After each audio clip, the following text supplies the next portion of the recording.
As a reputable mech simulator, Iron Spirit only featured real mechs.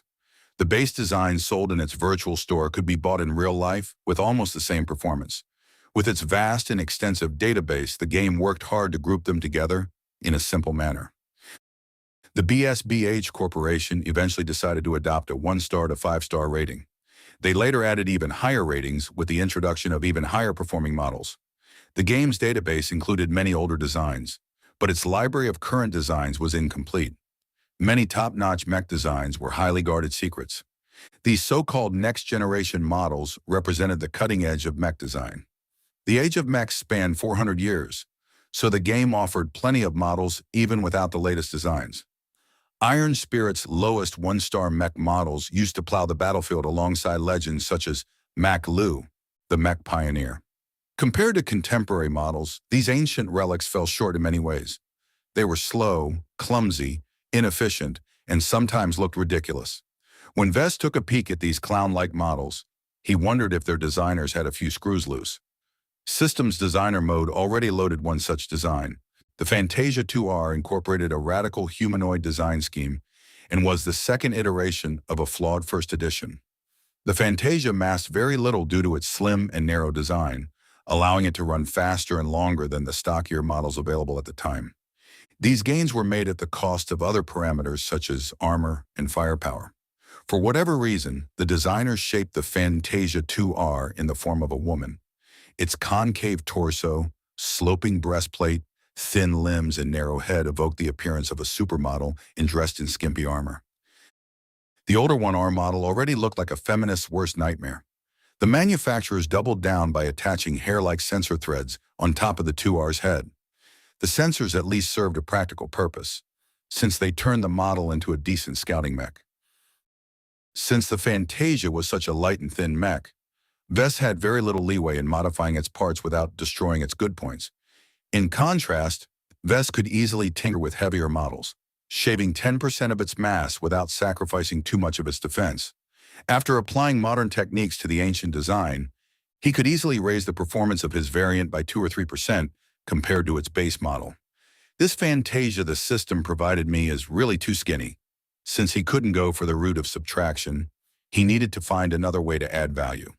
Vess could easily improve the design by adding additional components. Unfortunately, the system only provided the license of a single component, giving him very little options. The virtual component license the system gifted him came with an overly lengthy name. The creators called it the Gemini Twin Rear Ejection Energy Booster. The complicated component did 3 things at once. First, it allowed a cockpit to eject from the rear in case of emergencies. It provided a fairly large amount of energy storage, allowing mechs to last longer without resupply. Lastly, it provided a large amount of straight-line acceleration with its boosters, though such boosts consumed a lot of energy. Normally, such attributes match perfectly with the Fantasia 2R's focus on speed. There was only one major snag. The Gemini's dimensions were drastically oversized. The Gemini had been designed to accommodate the first heavy mech in existence, the Mega Crab. This mech was a behemoth that required 8 legs and twin cockpits for 2 pilots. Trying to affix the Gemini system to the Fantasia 2R was like trying to put a stuffed backpack onto a clueless toddler. If only I had more assets. I can't do much without more licenses. I'm not good enough to modify the base design extensively. Vess tinkered with the system's designer functionality. Surprisingly, he found it remarkably easy to implement his modifications. The design tools responded to his thoughts alone, cutting back errors resulting from unsteady hands or faulty calculations. The designer's assistance to his work was like adding wings to a tiger. Despite his enjoyment, Vess found it hard to wrap up a finished design in a single day.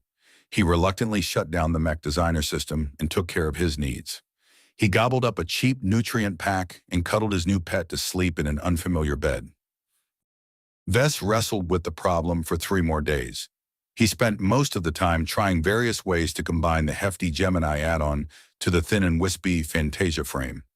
From a total of 17 attempts, he outright failed 15 times, leaving only a couple of barely functional designs. When he projected the design in all of its glory, he felt like finding a hole to burrow into. It looked ridiculous. Vess had attached the Gemini to the rear of the frame.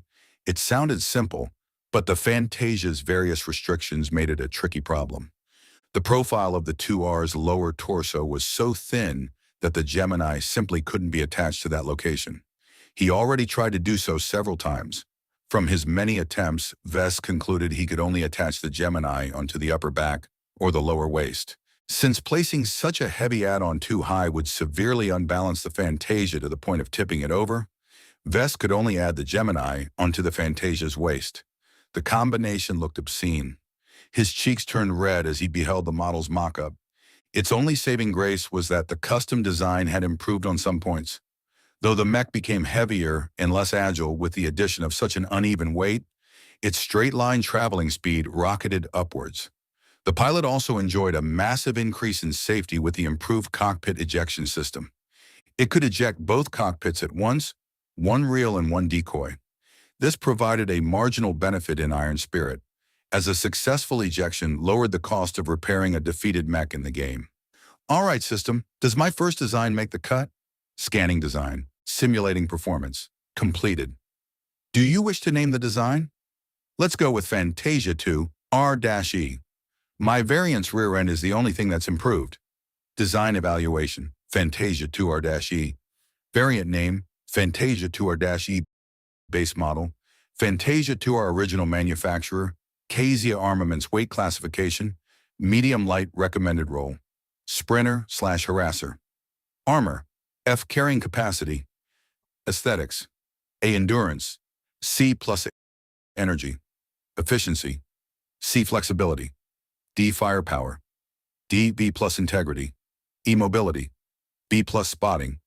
BS factor, none deviance. 23% performance improvement, 4.5%. Overall evaluation, horribly overweight for its intended purpose, the Fantasia 2 R-E is nevertheless redeemed by its amplified power and forward potential. Its improvement in open terrain and long-distance missions does not outweigh its anemic flexibility and horrible performance in close-quarters combat. The model's unique appearance may appeal to a small subset of pilots. You have received 1 design point for completing an original design. Congratulations on completing the first part of the tutorial. The rewards have been sent to your inventory. You have also received a bonus for exceeding the requirements of the mission. Vess sighed in relief. He had worked hard to merge 2 entirely different things together. While he succeeded on a fluke, he still managed to pull through. Now that he finished this ungodly mission, he could move on and forget this abomination of a mech. He wiped away the projection of the design and opened his inventory. 2 gift-wrap packages awaited his eager fingers. Vess quickly tapped both icons, letting them unbox together. You have received a virtual license for the following mech. Casia Armaments Fantasia 2R. You have received a virtual license for the following component, Maxodron Gemini Twin Rear Ejection Energy Booster. Really? You're giving me the same stuff I've been torturing myself for 3 entire days? You have received a new mission. Please read the details in the missions page. Mission. Tutorial Part 2, your first sale difficulty. F rank. Prerequisites, completed tutorial. Part 1. Description. You cannot call yourself a proper mech designer if your design isn't used. Please endeavor to sell a mech based on your first design. Reward, 1,000 design points. You're setting me up, system. Even if I can find someone stupid enough to buy the 2R-E, I still don't have the credits to purchase the raw materials. Iron Spirit doesn't let designers fabricate a virtual mech for free, even if I possess the necessary licenses. The game taxed mech designers by charging them for the raw materials. You have forgotten your bonus. Please look at the currency tab in your inventory.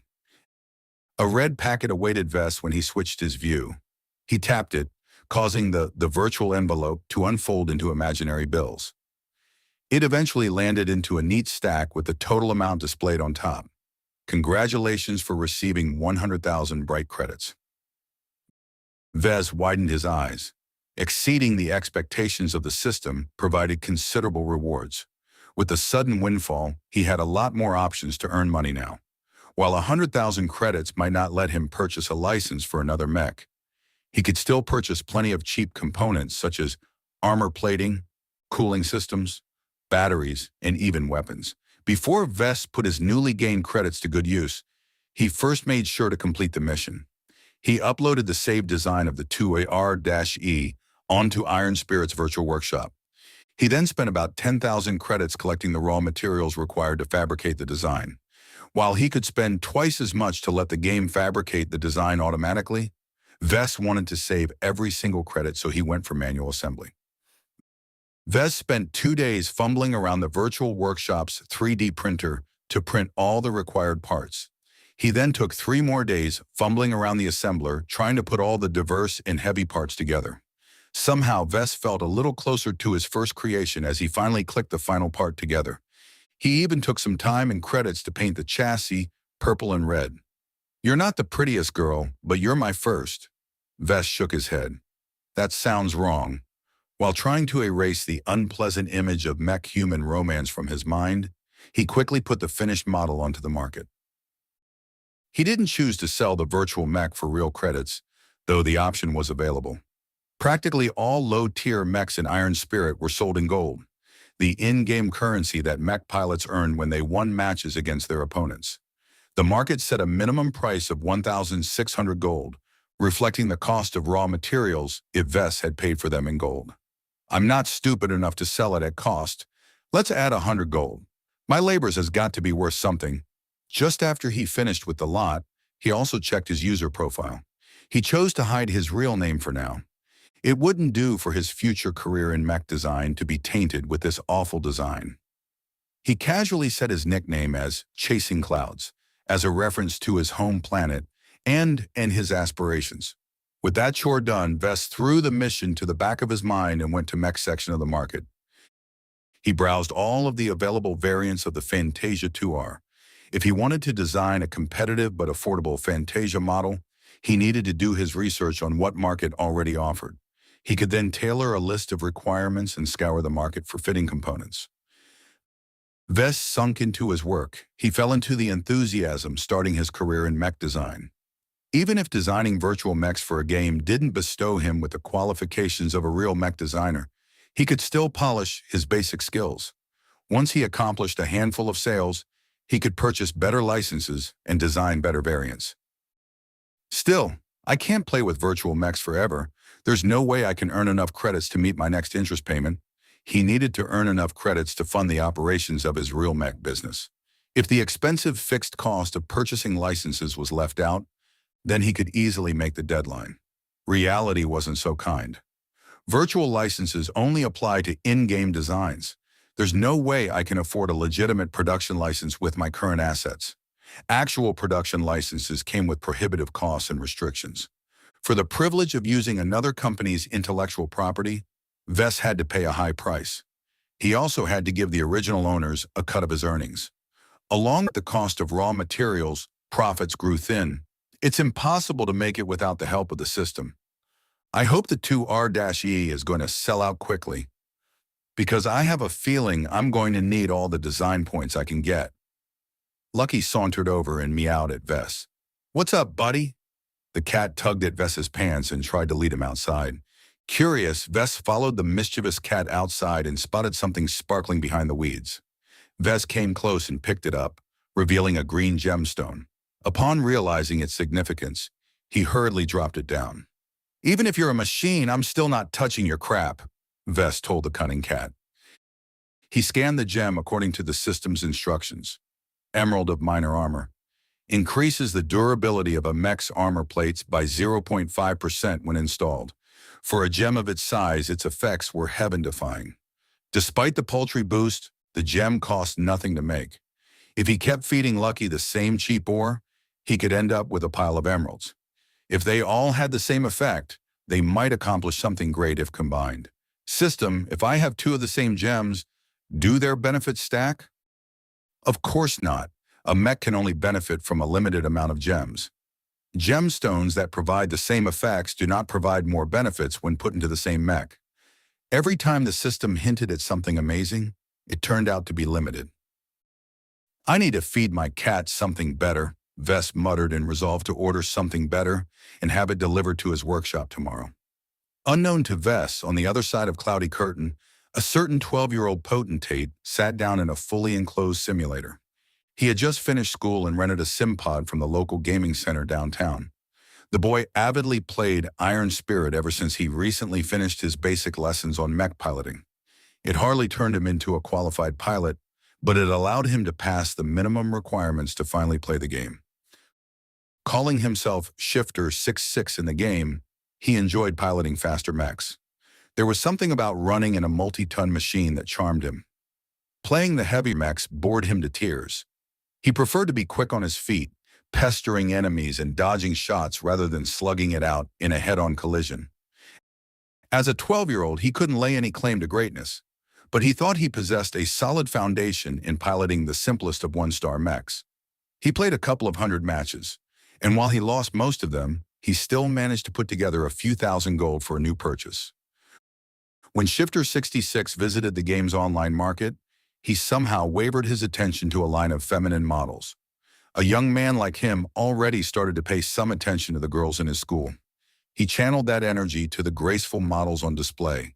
He picked a random direction to explore further, coming upon the old but still fairly popular Fantasia series. While the boy only half-heartedly inspected the models, he made an abrupt stop once the random selection displayed a highly unusual variant. The boy held out his palm, freezing the image and allowing him to look at the model in greater detail. Fantasia 2 R-E. Tier 1-star base model, Fantasia 2. Purchase price 1,700 gold. She looks perfect. A more demanding mech pilot might comment that the mech looked horribly out of balance. Any sane pilot might also complain that the added weight of the variant's rear addition served to slow it down to the point of making the mech useless in any short-distance engagements. Shifter 66, on the other hand, kept his eyes glued to the rear end. "I gotta have it!" And so Vess's first mech got sold.